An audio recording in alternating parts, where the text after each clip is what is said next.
Well, the 2016 presidential election has got to the point that they've made their big move on Trump. This is why I've been staying in the race, despite my strong support for Trump's great work. We've got to that point where the party, the Republican National Party, is forced to come out and be ugly, and to admit that they don't believe in democracy, that they don't believe in giving the voters the choice from whom their party's going to nominate, even voters who are Republicans. Well, this is exactly what happened with the Democrats. I've been mostly down on the Democrats for a couple of years now, 2, 3 years, because of their blatant quota engineering of the vote, which necessarily abridges the vote of those who are targeted to be reduced. Reducing the proportion of whites in the electorate, not fairly, by giving everybody an equal opportunity to be formed or informed to the degree that that happens, but by eliminating them, eliminating their vote. And the same for males. Males of all races are reduced to a minority of the vote throughout the entire country now.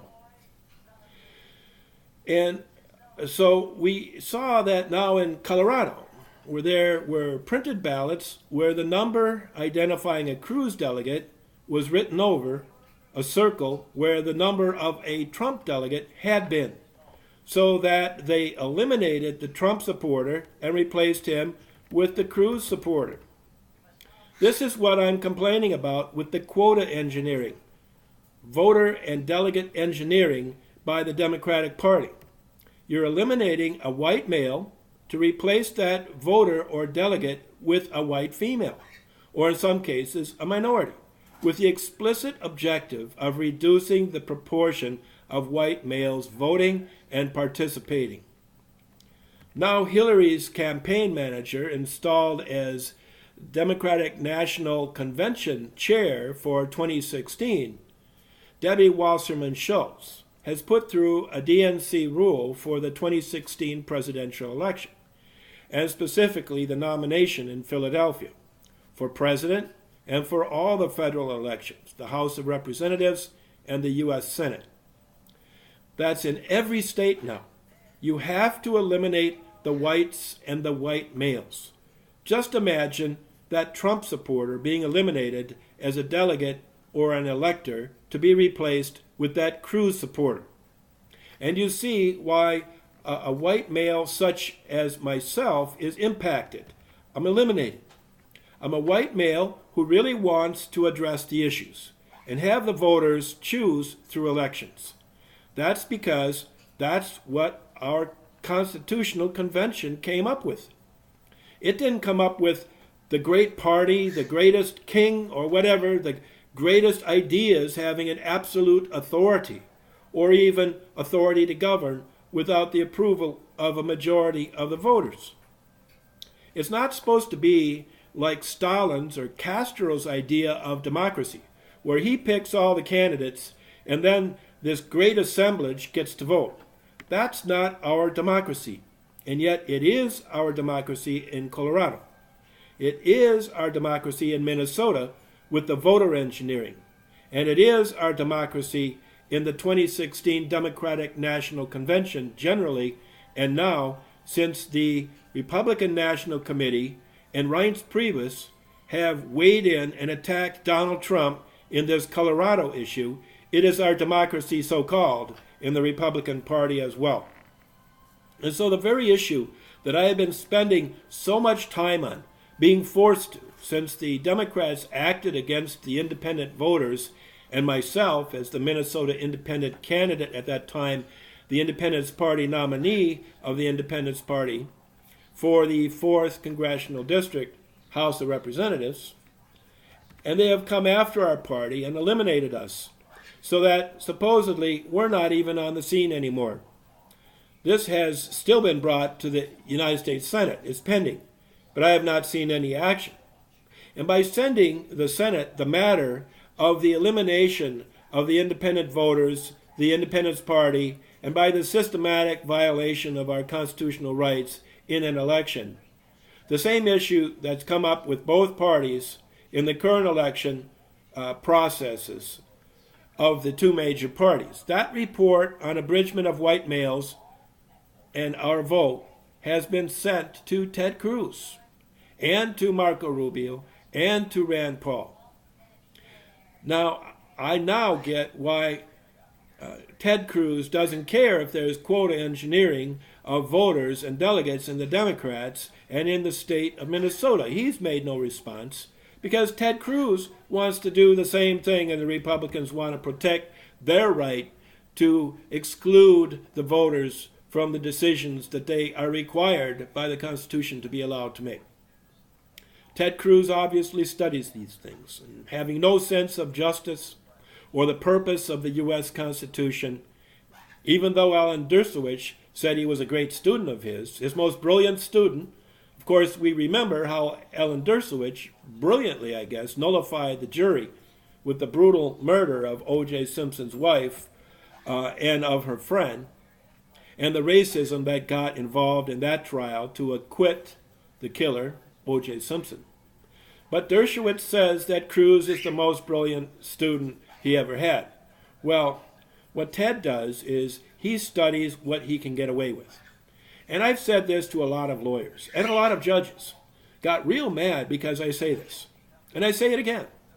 The judges and the lawyers learn what they can get away with sitting on that high bench, cloaking their unjust, baseless actions in principles like justice, nobility, truth, when it's nothing of the sort.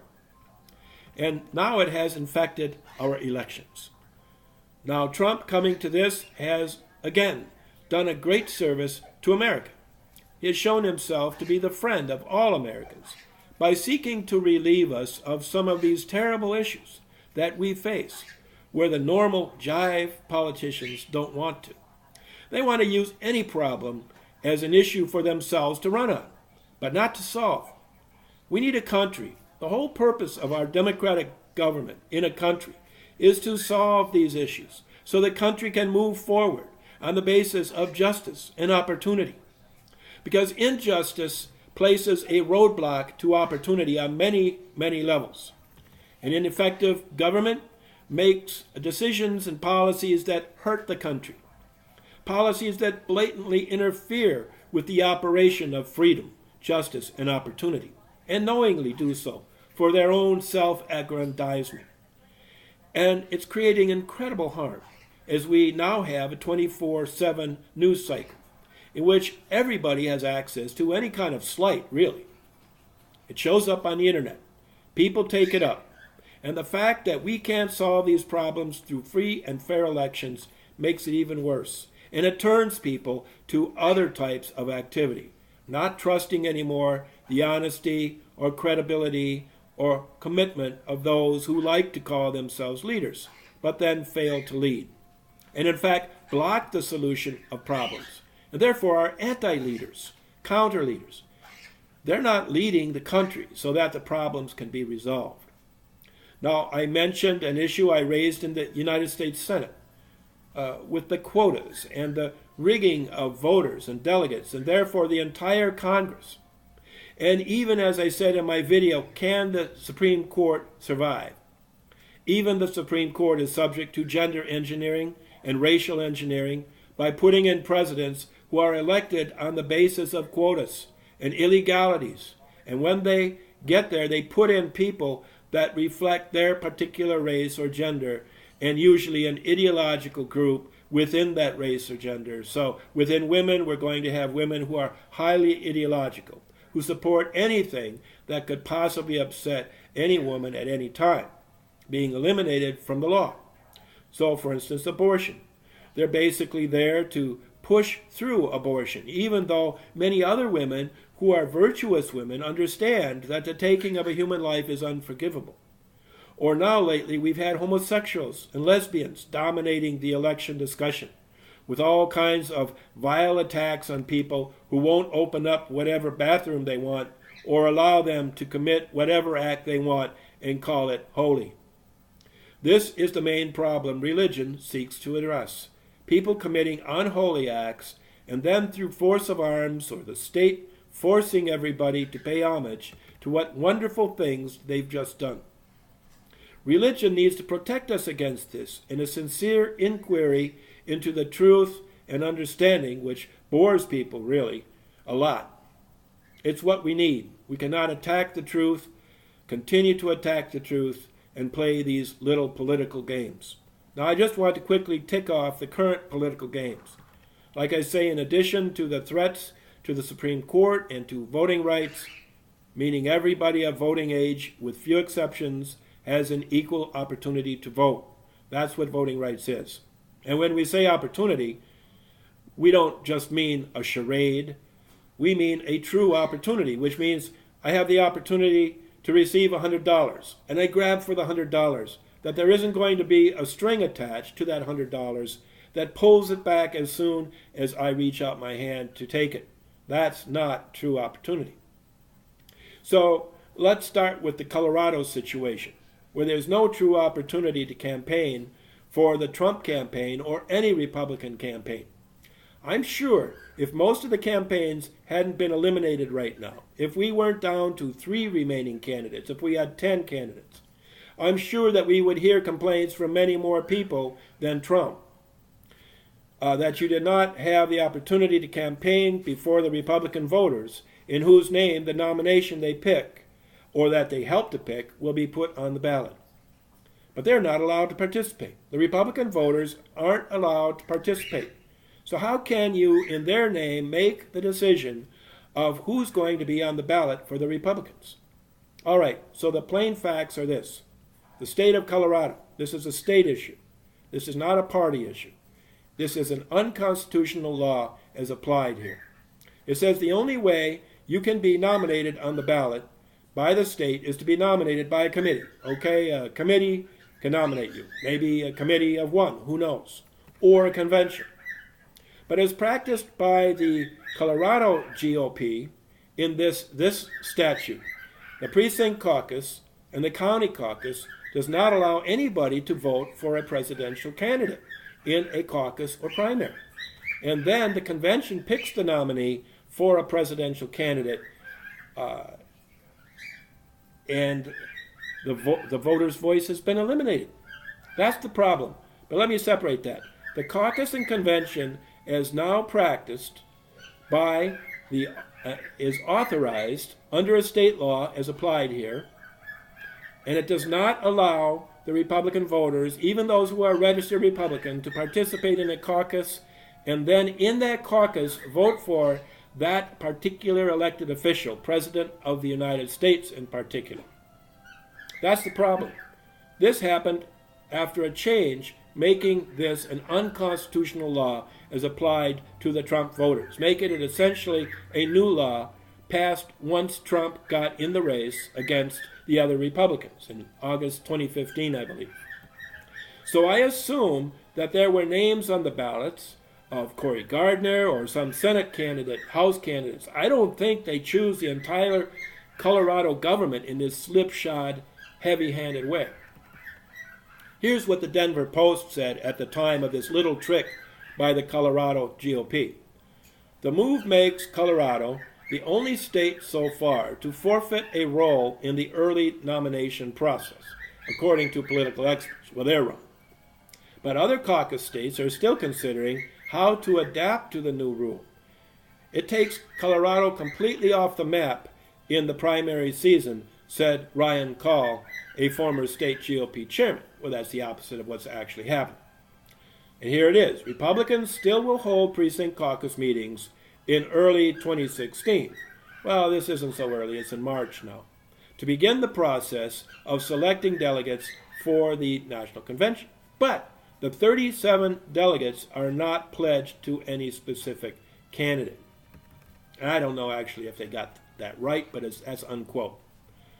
Now again, this is what Minnesota did, trying to take the Independence Party completely out of the political system and trying to keep the white males out of the DFL precinct caucuses, reducing us to 35 to 40% of the voting delegates, out of control of the party based on our race and our sex, as I told Michael Davis and argued in his court. He's the first black federal judge in Minnesota. Isn't that just great? A Democrat, of course. A Democratic tool who sabotages democracy in Minnesota. He's from Ohio, the very state where a very relevant case, John B. Anderson versus Calabrese, the Ohio Secretary of State, occurred. And I'm going to call that case Anderson. In Anderson, one of the reasons that they found that the state of Ohio, this is Michael Davis's real state, violated the U.S. Constitution, and specifically the First Amendment, infringing on the rights of freedom of association of independent voters, was that the process of the petition to get Anderson on the ballot was required by Ohio law to be completed and submitted with enough signatures before the Democrats and Republicans nominated their candidates, for no particular reason. And it was not. The petition with sufficient signatures, which was submitted, asking that Anderson be added to the general election ballot. That process was not complete. The petition was not submitted by the time the Democrats and Republican candidates were nominated by their caucus or primary in Ohio. The duopoly, Republicans and Democrats, wanted to allow that petition to be submitted only up to that time, and it was an Ohio statute. And you can see that situation right here in Minnesota, where it wasn't a matter of the time. It was here that they got these two little duopoly parties. You know, that's what they always like. They don't want a third or fourth party. They want it to be Democrats versus Republicans, Republicans versus Democrats. Like one of those has to be your home team. Well, the Anderson court recognized that one of those was not necessarily your home team, because your preferences may lie, and today many people's do lie outside the two national parties. Therefore, they're independent voters. If you think about it, we're all independent. We have the liberty to vote for whoever we want, even if we sign up with a party. But this is what needs to be protected. A third candidate, one who's not the darling of an establishment party of Republicans, I guess Trump's not the darling, or of the Democrats, Bernie Sanders perhaps. But in Ohio, these Democrats and Republicans, getting ready for a big run for president, did not want this stick in the mud, this third party, this John B. Anderson, who was, you could say, a disgruntled Republican. He still believed in a different kind of Republican Party. So essentially what he did, he left the Republican Party and ran independently in 50 states. And he got 6% of the vote. And there could be an argument that, well, he helped somebody else because he took 6% of the vote from somebody. There's always these arguments. So that's what was really at stake in that petition, that he filed later than the nomination of the other candidates. And in that case, this is a lesson in constitutional and election law. In that case, the Supreme Court ruled that that law, even though Ohio passed that law and had not known anything about Anderson, and they didn't know anything about exactly what was going to happen in this case, it was not designed just to keep Anderson out, that they wanted to keep him off. The Supreme Court said, well, but these voters who want to support Anderson have rights, and these are rights that need to be respected. They're called First Amendment rights, freedom of association, and that was the basis of the Anderson case, and it's the basis here. Now the Trump voters are seeking a way within the Republican Party to freely associate, to support the candidate of their choice, Trump. By taking away the opportunity to vote for Trump within the Republican nomination, that right of association in the nomination is violated. It's gone. They can't vote for him. So here's what the Supreme Court said. They recognized that the states which we know are dominated by the two parties. So it's really not the state, it's the two parties. The two parties have a right to have some kind of order, to have an orderly election. That's part of free and fair elections. It's hard to be fair if there's no order whatsoever. But that doesn't mean that every particular rule which may be adopted and applied in a state for any number of reasons is justified and necessary, when in fact it abridges the right of voters of any kind to freely associate to support a candidate for President of the United States. And Colorado abridges that right by placing a heavy burden on the rights of freedom of association of the independent voters, the ones who don't want to vote for Ted Cruz or the establishment candidates within the Republican or Democratic parties. The names Jeb Bush or Hillary Clinton come to mind. And so the Supreme Court said to the state of Ohio, "What are your compelling reasons why you must do it this way? You have to justify this heavy burden. Why must you receive this petition adding John B. Anderson to the general election ballot, and it has to be received by you before your Democrats and Republicans complete their own nomination process?" And in the state of Colorado, if this case was before that court would have said, "Well, what are your compelling reasons for saying that your state law, as applied by the Republican Party, cannot allow the voters to freely associate by voting for Trump if they want to?" The state law, which was used in this way by the Republicans. And some people say they were making sure that Trump wouldn't get an opportunity to get voted for. Speculation. The timing was about right. It was just in August 2015, after Trump announced. But what is the reason you can't let these people vote for a specific candidate? Why do you have to say, we're just selecting delegates, and we're not going to have a vote for president until all these folks are gathered by hook or crook in a state convention, where there can be so much influence, not by a straight vote of the people, but by the party elite activists? The precinct chair who allegedly told one of the Trump delegates, "Don't bother to continue on trying to be a delegate if you're a Trump supporter. You change to Cruz or you can't be a delegate." Or even the Colorado GOP chair who made the decision that there'll be no opportunity for people to vote for Trump here.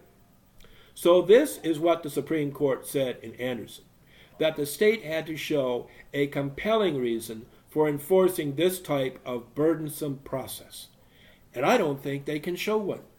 Now it's clear that this law, as applied by the Republicans, heavily burdens the freedom of association of the Trump voters who want to associate by voting for Trump because they can't vote for him at all. There's no direct opportunity to vote for him. There's a handful of elites in a process carefully designed by the elite to eliminate and exclude the voice of the people for Trump. And that's what Trump's mad about. Again, had there been 10 more candidates, as there had been earlier in this nomination process, I'm sure you would have seen 10 complaints filed instead of just one. So nobody would like this process. I guess John Kasich is okay with it, I'm sure he didn't get a delegate either. He's only got one state. I haven't heard a complaint from him. But if it had been Marco Rubio, Jeb Bush, Chris Christie, he probably would have told them to shut up and sit down if they tried to come up with things like that. So that's the problem with Colorado. One more thing about Anderson. The court said Ohio has the 5th highest number of electors, the number of votes in the Electoral College. And if Anderson can't run in Ohio, he's being cut out from all the electors in the 5th highest voting bloc in the country. He has to be allowed to compete for this because this interest, they said, is not just an Ohio interest. It's not just a party interest. It's the interest of the entire nation. So if you look at the Colorado incident, we have the entire nation. The momentum, for the moment, of the entire election has come to a halt, basically, in 3 states. When the voters were pretty much included, Trump did great. This obviously represents a lot of independent voters. It was first shot down in Utah, where Mitt Romney stepped in, offered himself for president, and supported the destruction of Trump's campaign in his particular state of Utah. And then in Wisconsin, you had Reince Priebus, who's now telling Trump to shut up about complaining. He, in his state, made darn sure with his friends Scott Walker, the governor, former candidate for president, first one to drop out of the Republican race, and Paul Ryan, who just clarified he doesn't want to be the replacement nomination for president. All big Wisconsin heavyweights. They shot down Trump, bringing in a lot of talk show, radio people, etc. And so Trump lost some votes there, and now Colorado. In Colorado, not only do they take a whole state without offering the chance to vote for president to any Republican voter, only to selected hand-picked delegates, who were then able to weed out Trump supporters and eliminate them all, finally. And then Priebus starts to attack Trump over his conduct of the campaign in Colorado. Well, yeah, that is now a central issue in the national campaign and in the national election. There's higher interest than just the national party in Reince Priebus, what he would like to see, okay, which we all know, or even the state of Colorado. So the fact that they just don't like real caucuses or real primaries, they want to hand-pick the candidate. And they think that they still can because they figure that's how Abraham Lincoln was picked. And I'm not quite so sure about how the presidents were picked in Lincoln's time. It's a kind of process that evolved. I wouldn't say that by sitting in congressional caucuses as they did, meaning only people who were members of Congress and got together to put up a candidate, well, that made sense when there were really no national parties. And then later, when there were 4 national parties. When Lincoln was picked, there were 4 parties. So there's nothing necessarily wrong with that, but it's a lot different than it is right now. We could end up with 3 or 4 parties in this election, or independent candidates, and our laws may allow that. But this is not Lincoln's time. It isn't Washington's or Jefferson's time. And in this case, we've had a number of Supreme Court decisions, including Anderson, which say you may not abridge the right to vote of the voters. Nobody can have their right to vote in this nomination abridged. We've had cases that say as far as Congress, but we also have Williams versus Rhodes, which says that the conduct of presidential electors and states are protected and regulated by the Constitution as well. So we have to guard the right to vote of these voters. Now that's the Colorado case. I've talked about the case where Hillary Clinton has her Debbie Wasserman Schultz in there, making sure that a majority of all delegates are going to be women in Philadelphia. And nobody else seems to complain about that. Bernie Sanders knows he cannot do the socialist thing without a lot of women. And probably that was true of Barack Obama too. And therefore, this quota system allows Sanders to fill many of those delegate roles with women. If we didn't have gender quotas, there would be fewer women at the convention. It would be hard to get the socialism through. But he's complaining about superdelegates, where people who are elites, usually officials or handpicked from each state, they're in there to block the access of anybody who the elites don't approve of. It is called superdelegates. And you have to have gender quotas in superdelegates as well. So he has complained, Bernie Sanders has complained. The other thing that has happened is all this delegate shifting, where these state elites, apparently they think they're allowed to do this by the National Republican Party's rules. They allow Trump to win the delegate, but then they change that to put in a person who's a Cruz delegate. And Cruz, in his brilliance, has assumed that he can exploit this wrinkle, what the Washington Post called a wrinkle in the rules, which says, according to Cruz, hey, there's nothing in there that says it really has to be a Trump delegate that got elected just because they elected a Trump delegate. It could be a Cruz delegate. So he gets a bunch of people who are trying to fight Trump, and he uses that anti-Trump, stop Trump stuff within the party to make those changes in all 50 states. And this is all because they're only bound until, I'm going to use that word until, the first round of voting in Cleveland, which is where the Republican Party is going to be meeting to select their nominee. And so I say until because it's very important. Because in Indiana, you have a case where these delegates were already picked before the primary. That's going to be next week or the week after. You don't even need a primary to pick the Cruz delegates that if Trump is going to win some of them, all of these positions are still going to be filled by these same Cruz delegates. And so they think that they can create a kind of all-or-nothing first round in Cleveland, where if Trump doesn't win the first round, he loses. Here's the person with the highest number of delegates that he won, okay? And if he doesn't win the first round, he loses. Now, here's the flaw in that thinking. These people who are being committed, picked as Trump delegates, are deliberately turned against Trump. So therefore, they're not bound to him. They're not bound to him just because they're going to vote for him in the first round because the Republican National Committee says so, but then they're definitely not going to vote for him. What the original rules were sure, you have to get some percentage at the convention to be the nominee, 50, 60%. But if you don't get those, then of course other candidates can coalesce. But that does not mean that it's a mere formality to win the delegate and have that delegate go forward in the process. Normally, you're going to have people who were Trump delegates and they understood the ideas of Trump. If he can't get it, they may look again, like the Anderson court talked about. They may look to another candidate who best represents their policy preferences, the same preferences that they had when they voted for Trump. Not that they would have had if they voted for Cruz. That's the way democracy is supposed to work, folks. But instead, we have Cruz leading from behind as an official of the United States Supreme Court. Again, trying to undermine the democratic process. This is a disastrous approach by the Supreme Court, by the Republicans. I hope you will demand that the freedom of association of Trump voters within the Republican Party be respected by the process, and indeed of all the voters. I'm Steve Carlson. I'm running for president, and I thank you for listening.